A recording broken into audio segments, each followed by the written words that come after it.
টানা ২ সপ্তাহ হামলার পর হরমুজ প্রণালীর আশপাশের এলাকায় বিমান হামলা বন্ধের সুপারিশ করেছেন আমেরিকার সেন্ট্রাল কমান্ড সেন্টকমের প্রধান অ্যাডমিরাল ব্র্যাড কুপার।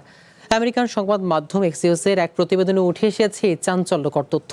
মূলত এরপরই ইরানে নতুন করে হামলা স্থগিত করার সিদ্ধান্ত নেন president Donald Trump.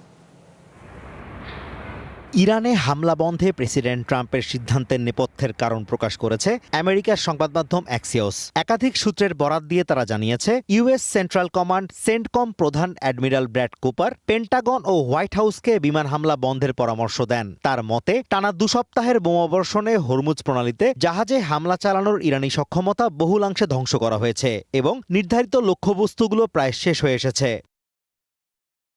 Admiral Cooper আরও জানান, নতুন করে পূর্ণমাত্রার যুদ্ধ শুরু না করলে এই হামলা চালিয়ে যাওয়ার আর কোনো যৌক্তিকতা নেই।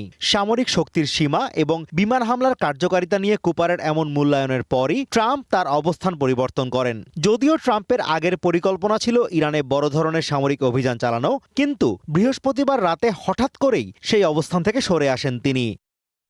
অ্যাক্সিওসের প্রতিবেদনে আরও বলা হয়, হোয়াইট হাউসের এই সিদ্ধান্তের পেছনে বড় ভূমিকা ছিল জয়েন্ট চিফস অব স্টাফের চেয়ার জেনারেল ড্যান কেইনের সতর্কবার্তা। নিউ ইয়র্ক টাইমসের বরাত দিয়ে জানানো হয়, যুদ্ধমন্ত্রী পিট হেগসেথ এবং ট্রাম্পকে গোপন বৈঠকে জেনারেল কেইন সতর্ক করেছিলেন যে পর্যাপ্ত আকাশ প্রতিরক্ষা ব্যবস্থার মিসাইল বা ইন্টারসেপ্টরের ঘাটতি রয়েছে, যার কারণে মধ্যপ্রাচ্যে আমেরিকা ও মিত্রবাহিনীর নিরাপত্তা নিশ্চিত করা কঠিন হয়ে পড়তে পারে।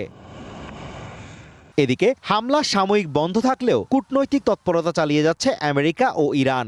জাতিসংঘে নিযুক্ত আমেরিকার রাষ্ট্রদূত মাইক ওয়ালস জানিয়েছেন, ট্রাম্প সব বিকল্প উন্মুক্ত রেখেই আলোচনার সুযোগ তৈরি করতে কিছুটা সময় দিচ্ছেন। বর্তমানে দুদেশের মধ্যে কারিগরি ও শীর্ষ পর্যায়ে আলোচনা অব্যাহত রয়েছে।